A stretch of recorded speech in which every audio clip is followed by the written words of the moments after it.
Olá, espero que estejam todos bem. O nosso trabalho hoje é sobre classificação de grãos de milho. Os integrantes do grupo são a Adriele, a Aline, a Karina, eu, Daniele e o Ítalo Diego. O nosso docente, o Hernando Balbinotti. Bom, primeiramente,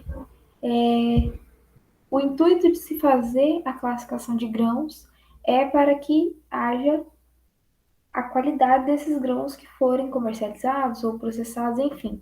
Porque a qualidade dos grãos é um parâmetro bastante relevante durante a comercialização, que podem afetar o valor final do produto. Então, por isso, é realizada a classificação para assegurar essa qualidade.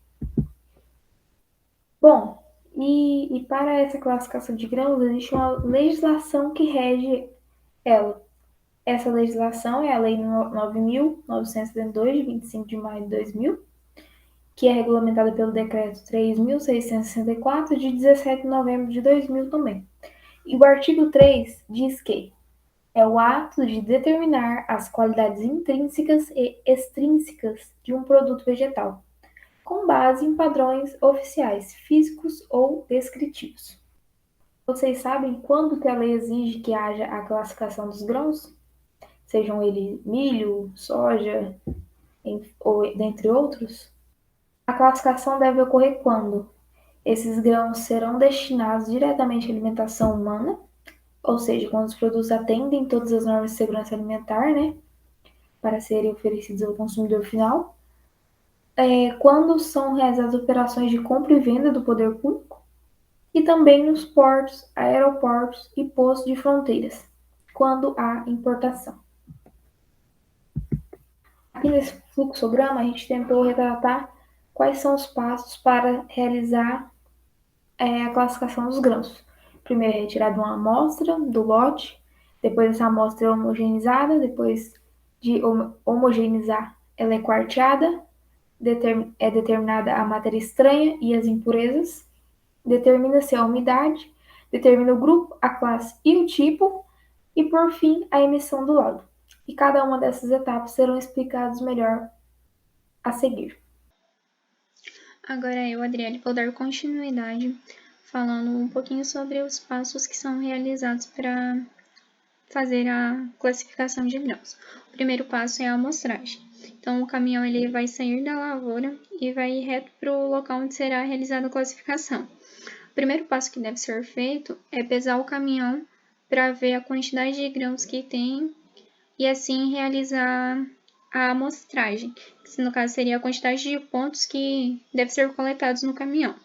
Até 15 toneladas são coletados 5 pontos, de 15 a 30 toneladas são coletados 8 pontos e acima de 30 toneladas são coletados 11 pontos. Esses pontos eles devem ser coletados em forma de X ou então em zigue-zague em cima do caminhão. Essa coleta ela pode ser realizada com dois equipamentos, com a sonda pneumática, que é dessa imagem aqui, que ela vai fazer essa amostragem de forma mecânica, ou então com um calador manual, que a pessoa aí vai ter que subir em cima do caminhão, fazer a coleta ali, colocando no recipiente para depois realizar os outros processos. Feito a amostragem, vai ser pego todo o material coletado e homogeneizado ele. Para realizar essa homogeneização, é utilizado o homogeneizador, que é esse equipamento aqui da figura. O material, no caso os grãos, são colocados aqui em cima, é aberta essa válvula e aqui dentro, por meio da gravidade, será homogeneizado todo o material que sairá por esse local aqui. Feita essa homogeneização, são separadas 3 vias de amostras. Uma é a amostra de trabalho, a outra é a amostra do fornecedor e a outra é a amostra de arquivo. Cada uma dessas amostras tem que pesar aproximadamente 1 kg. Para isso, utiliza-se a balança eletrônica digital. Após a amostragem, é utilizado a amostra de trabalho para realizar o quarteamento e, posteriormente, a classificação do produto. Para isso, é utilizado este equipamento aqui, onde 1 kg de grãos pesado da amostragem é colocado aqui dentro e ele será dividido. A metade disso será descartado e a outra metade será colocado novamente aqui em cima para ser dividido, tendo assim então 4 partes. Nessa segunda vez que é passando aqui, metade é descartada e a outra metade você vai utilizar para pesar no mínimo 250 gramas de grãos. Para realizar essa pesagem, você utiliza a balança eletrônica e o valor pesado é anotado no laudo oficial. Depois terá um videozinho que vai explicar bem esses processos, tanto da homogeneização quanto do quarteamento. Bom, pessoal, eu vou fazer um vídeo rápido aqui explicando como realiza o processo de classificação de semente de milho. Primeiro, aqui eu já adiantei, esse aqui é um homogeneizador do tipo Borne. Eu coloco a semente aqui em cima, abro esse registro e sai em 2 localidades. No caso, ela já vai sair homogênea. A partir da homogeneização, eu passo para o quarteamento, que é esse instrumento aqui.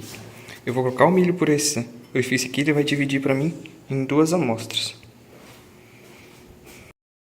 Agora eu vou realizar a divisão da amostra. Primeiro eu vou pegar ela aqui, ó.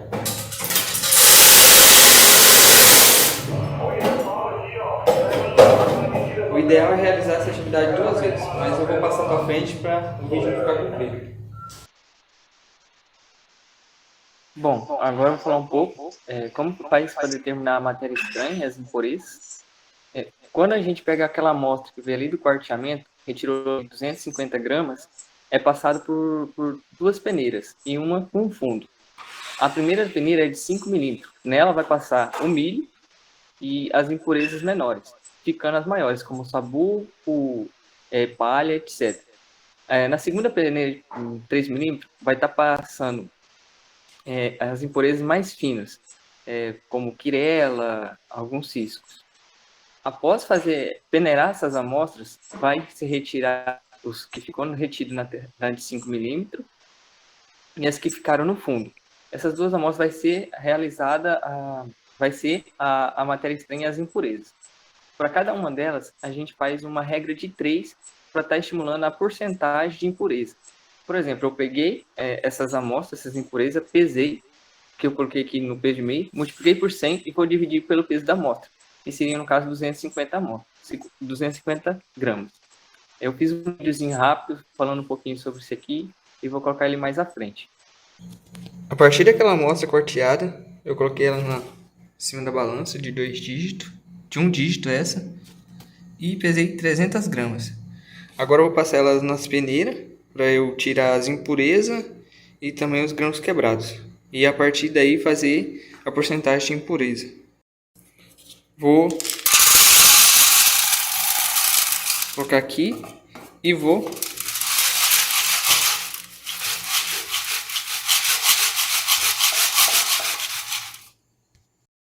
pronto. Em cima ficou talho de milho, sabuco,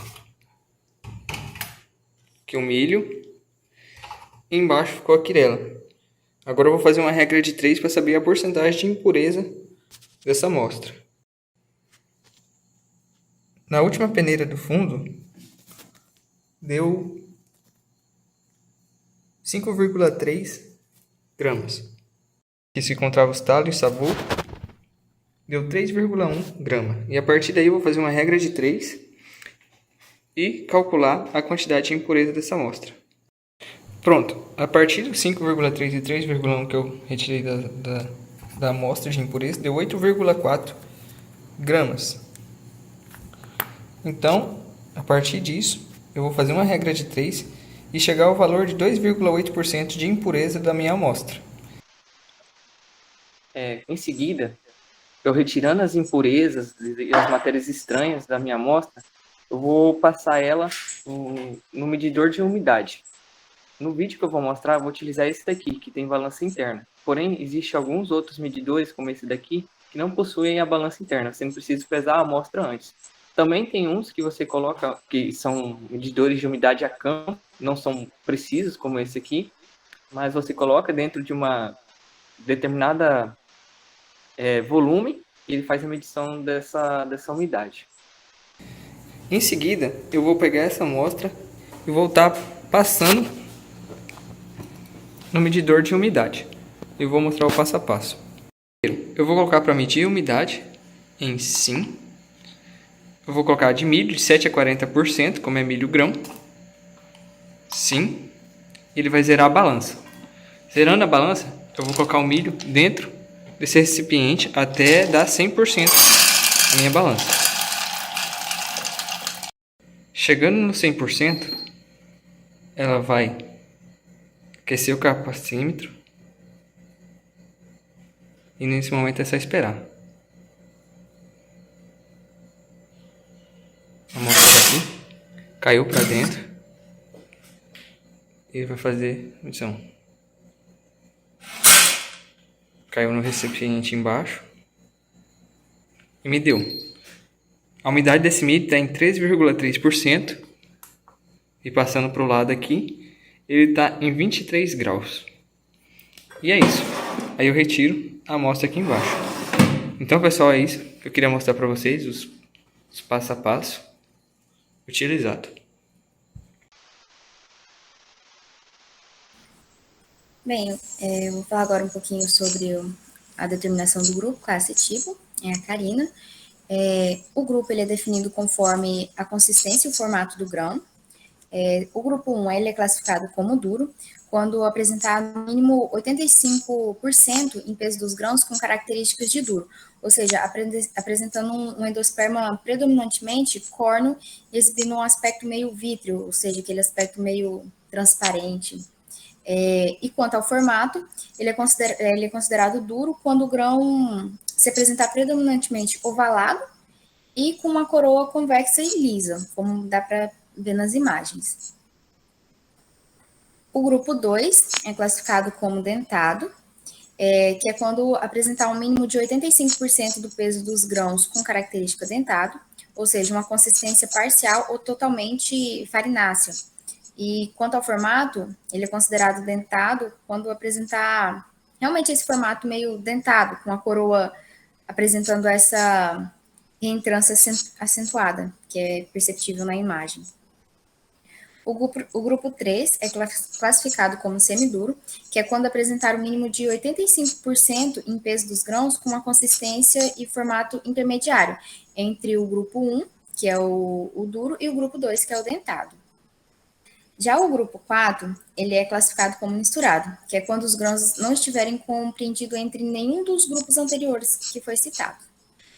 Após ser identificado o grupo, vai ser utilizada essa fórmula, que é uma regrinha de 3, para a obtenção da porcentagem dos grãos do grupo encontrado, e logo após essa porcentagem será anotada ao laudo, né? A conta nada mais é do que o peso dos grãos do grupo em gramas, vezes 100, dividido pelo peso da amostra. Já a classificação da classe, ela é realizada conforme a coloração do grão.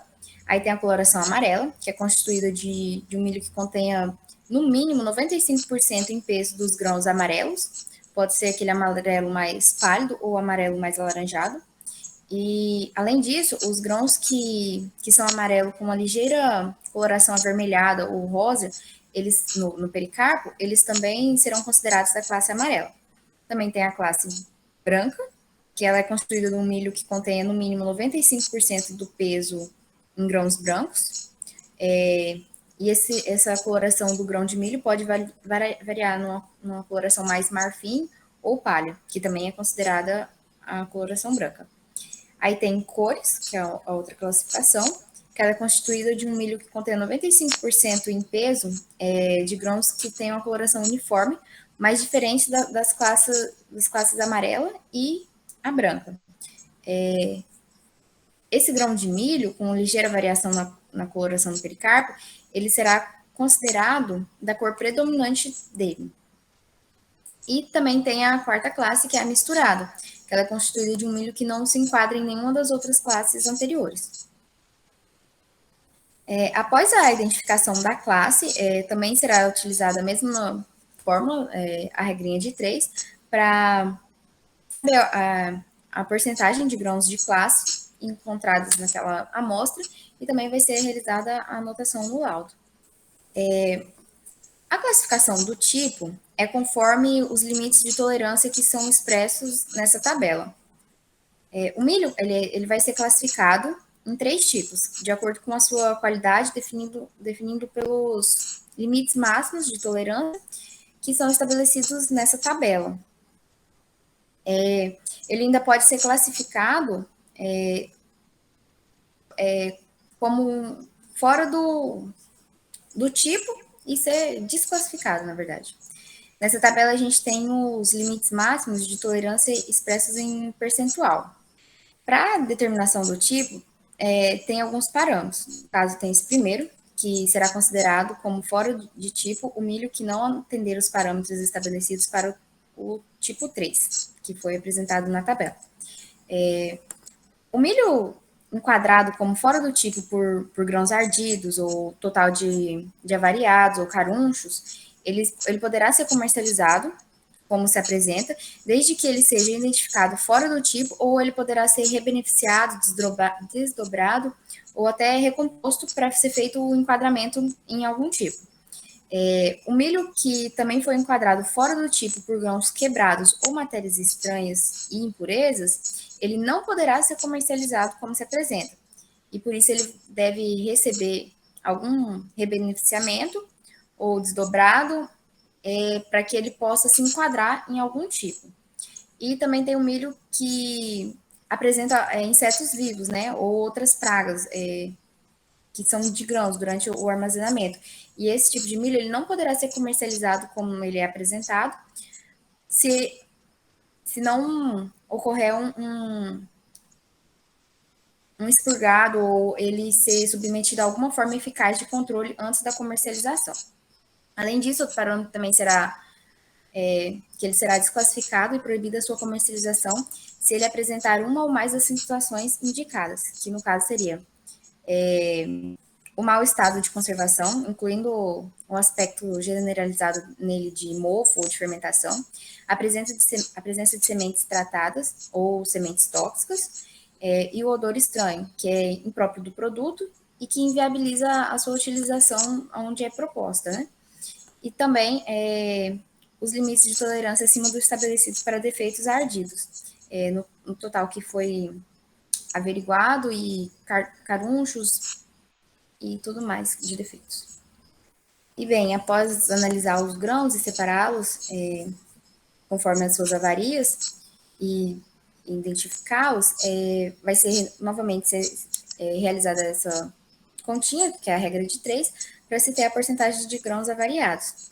E aí, na presença de uma ou mais avarias, considerar a maior gravidade do problema encontrado no grão analisado. Essa escala de gravidade vai envolver os grãos mofados, os ardidos, os fermentados, os germinados, os carunchados, os xoxos e os imaturos.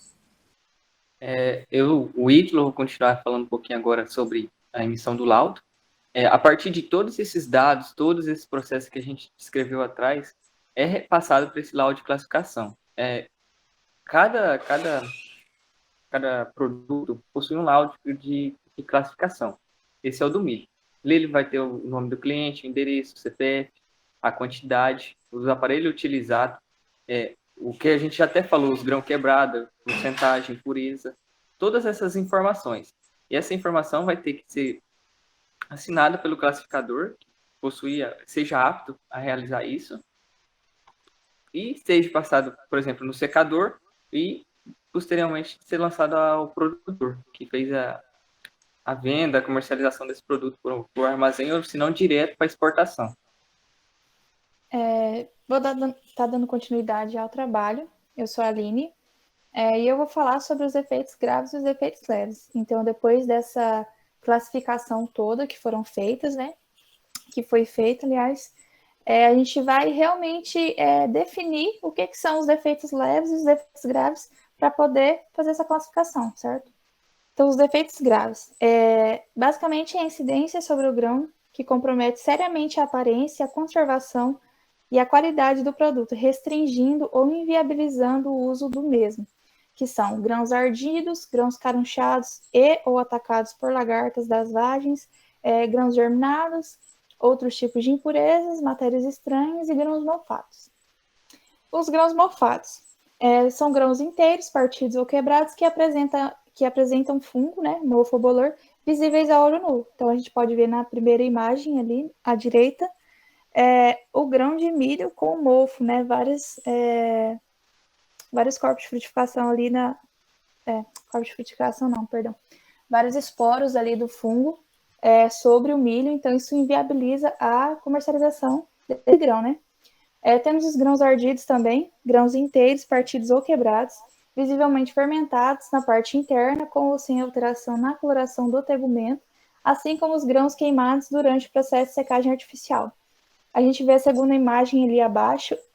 Eu queria ter trago uma imagem um pouquinho melhor, porém não consegui encontrar. Então, esses grãos ardidos é quando há uma degradação da proteína e de alguns outros elementos do grão, e isso acaba inviabilizando também a comercialização, né? Isso pode ter a produção de algumas micotoxinas e outras coisas, né? Isso vai trazer um risco à saúde.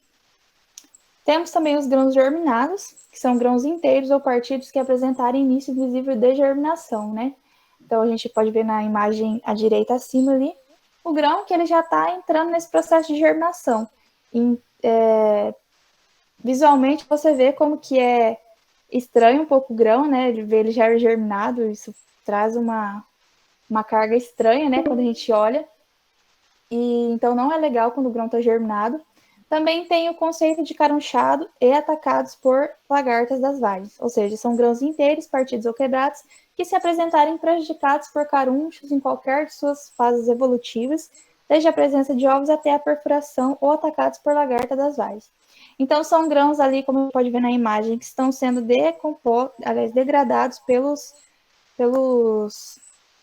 por carunchos ou por qualquer outro tipo de inseto, e dentro desses grãos que estão perfurados, né, com lacunas, podem se alojar larvas de outros insetos, né, de outros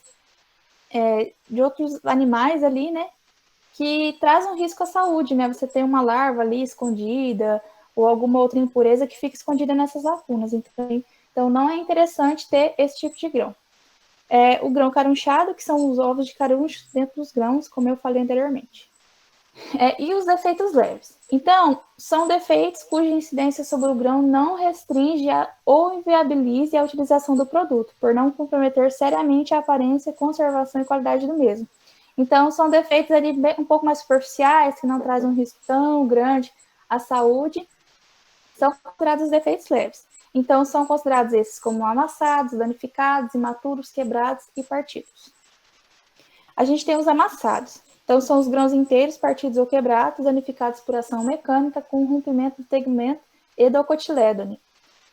Então, a gente pode ver ali na imagem à direita acima, um grão amassado, né, ele todo um pouco assim distorcido, ele também não entra, ele tem um defeito leve, né, porque é algo superficial, talvez não degradou tanto a parte interna do grão, porém, superficialmente ele está, né, degradado ali. Temos os danificados também, que são os grãos inteiros, partidos ou quebrados, que se apresentarem com manchas ocasionadas por doenças, condições climáticas ou alteração na cor, na forma da característica extrínseca. Então, como a gente vê na imagem ao lado também, grãos com cores diferentes, vários grãos ali, né? Desde o amarelo, um amarelo mais escuro, e vai indo para um vermelho, e então vai mudando essa coloração. E o danificado por doença, que são os grãos que se apresentarem com manchas ocasionadas pelas doenças, condições climáticas ou alteração na cor, na forma de característica extrínseca. Então, é praticamente dos danificados mesmo, é algo externo ali que muda essa coloração, algumas doenças, né, que a gente já conhece, ocasiona isso, então acaba inviabilizando também a comercialização desse produto. Com isso, nós finalizamos a nossa apresentação, dizendo muito obrigado pela atenção de todos.